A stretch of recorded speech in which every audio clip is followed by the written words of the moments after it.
दिल्ली चुनावों में फिर से बीजेपी और संघ के बीच दूरियां बढ़ती जा रही है। संघ चाहता है कि उसकी पसंद के उम्मीदवारों को टिकट दी जाए, लेकिन वहीं बीजेपी और खास तौर पर गुजरात लॉबी अपने मनपसंद उम्मीदवारों को टिकट देने पर तुला हुआ है। तो क्या दिल्ली के अंदर बीजेपी और संघ के बीच की ये दूरियां भाजपा का नुकसान फिर से करवाएंगी? इस बारे में हम जानकारी लेंगे चंद्रकांत जी से। चंद्रकांत जी, आखिर बीजेपी और संघ के बीच जो दूरियां एक बार फिर दिल्ली चुनाव में बढ़ रही हैं, इसका कितना असर देखने को मिलेगा? देखिए, आप इसे दूरियां कहेंगी या मजबूरियां कहेंगी, ये एक बड़ा सवाल है। लेकिन दिल्ली में भारतीय जनता पार्टी 29 सीटों पर अपने प्रत्याशियों के नामों का ऐलान कर चुकी है अब तक, और अगली लिस्ट आएगी। जब तक हम आपसे बातचीत कर रहे हो सकता है तब भी वो लिस्ट आ जाए।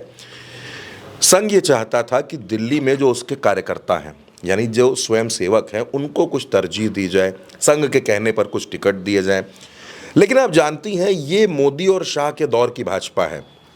ये कभी भी, आप ये मानिए कि निर्देश लेने में यकीन नहीं रखती है, ये इन्फॉर्म करने में यकीन रखती है। संघ को इन्फॉर्म किया जाता है कि भाई हम ये फैसला ले रहे हैं। आपको याद होगा जेपी नड्डा का एक स्टेटमेंट, जेपी नड्डा ने जो स्टेटमेंट दिया था, लोकसभा चुनाव चल रहा था, उस दरमियान उन्होंने कहा कि अब हमको संघ की ज़रूरत नहीं है। और उसके बाद अवंतिका नतीजे क्या है, ये किसी से छिपे नहीं। नरेंद्र मोदी आज बैसाखियों की सरकार चलाने को मजबूर है।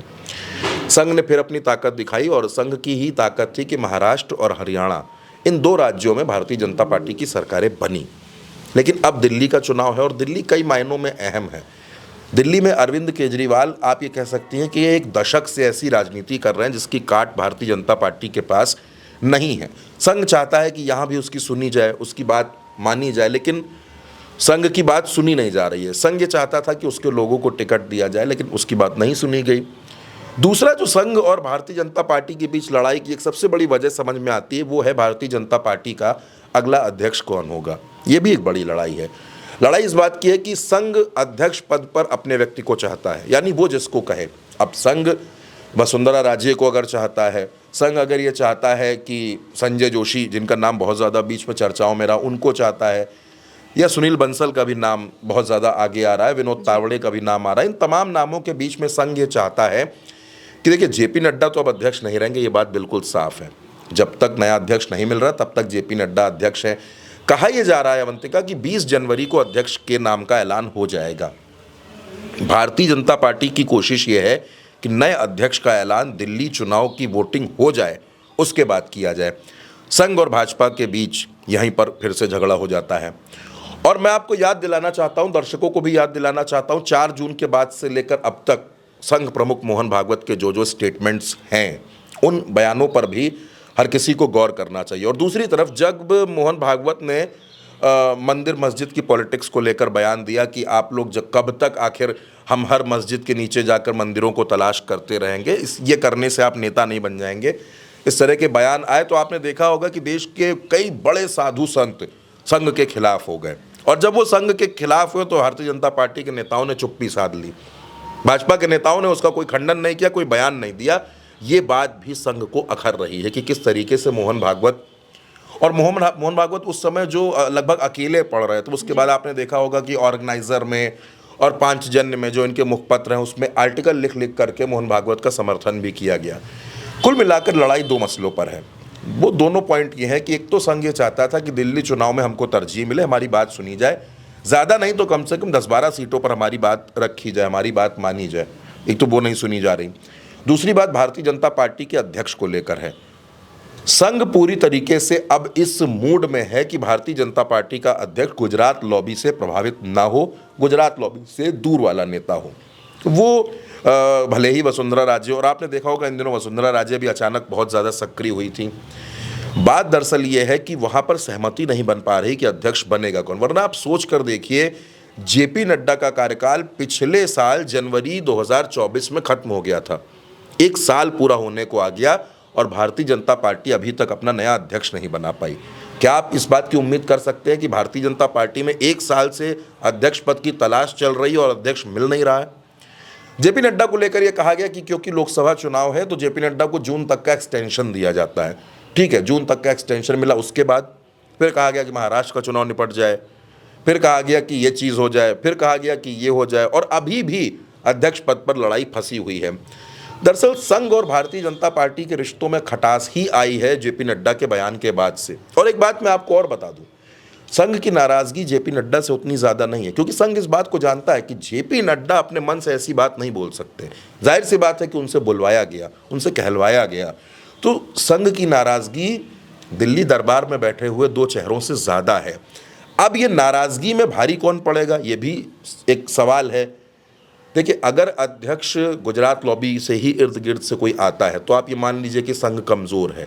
लेकिन अगर अध्यक्ष कोई ऐसा आता है जो संघ के बैकग्राउंड का है, नरेंद्र मोदी और अमित शाह की बातों से, उनके विचारों से असहमति रखने वाला है, तो आप ये कह सकती हैं कि संघ की बात चल रही है।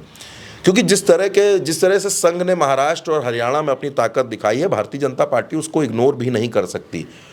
और अब संघ को नए चेहरों की तलाश भी है, क्योंकि 75 साल वाला भी एक फैक्टर चल रहा है कि सितंबर के महीने में प्रधानमंत्री 75 साल के हो जाएंगे तो दबाव ज़रूर बनेगा।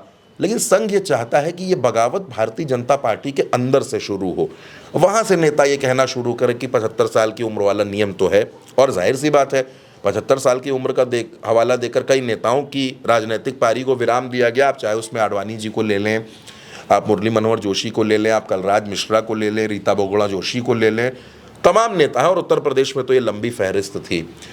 तो कुल मिलाकर के जो संघ और भारतीय जनता पार्टी का झगड़ा है आज की तारीख में, ये किसी से छिपा नहीं है, ग्राउंड पर है। अब इसका हल कैसे निकलेगा? देखिए, झगड़ा कब खत्म होगा? झगड़ा दो ही शर्तों में खत्म होगा, या तो नरेंद्र मोदी कुर्सी से हट जाए या तो मोहन भागवत कुर्सी से हट जाए। बाकी कोई दूसरी स्थिति आपको बनते हुए नजर नहीं आ सकती है। 20 जनवरी की तारीख कही जा रही है कि 20 जनवरी को ऐलान होगा अध्यक्ष पद का, लेकिन मुझे अभी भी इसमें बड़ा संशय लगता है कि ऐलान हो जाएगा, क्योंकि भारतीय जनता पार्टी का जो तर्क है कि दिल्ली चुनाव निपट जाए, वो वोटिंग हो जाए, उसके बाद ऐलान किया जाए, तो इन दोनों के बीच में रसाकशी है, इन दोनों के बीच में तनातनी है। और आप ये भी कह सकती हैं कि असहमतियाँ संघ और भारतीय जनता पार्टी में बहुत ज़्यादा बढ़ गई हैं। अब ये असहमतियाँ कितना नुकसान करेंगी ये भी हमको देखना होगा, क्योंकि ये बात तो हमने देखी है अवंतिका की लोकसभा चुनाव में संघ की नाराजगी का नुकसान हुआ और महाराष्ट्र और हरियाणा में संघ की सक्रियता का फायदा हुआ। अब चयन भारतीय जनता पार्टी को करना है कि उसको क्या चाहिए और क्या नहीं चाहिए।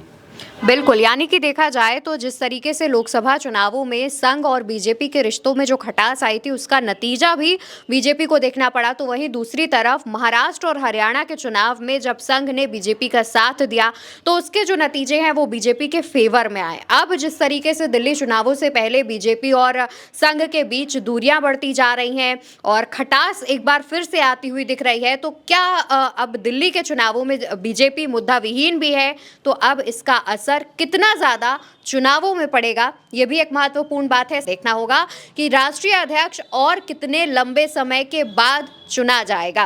फिलहाल इन दोनों ही खबरों पर हमारी नजर बनी हुई है, इसलिए चैनल को आप भी सब्सक्राइब कर लीजिए, जिससे आपको जरूरी से जरूरी अपडेट्स टाइम टू टाइम मिलती रहे। फिलहाल के लिए इस चर्चा में इतना ही।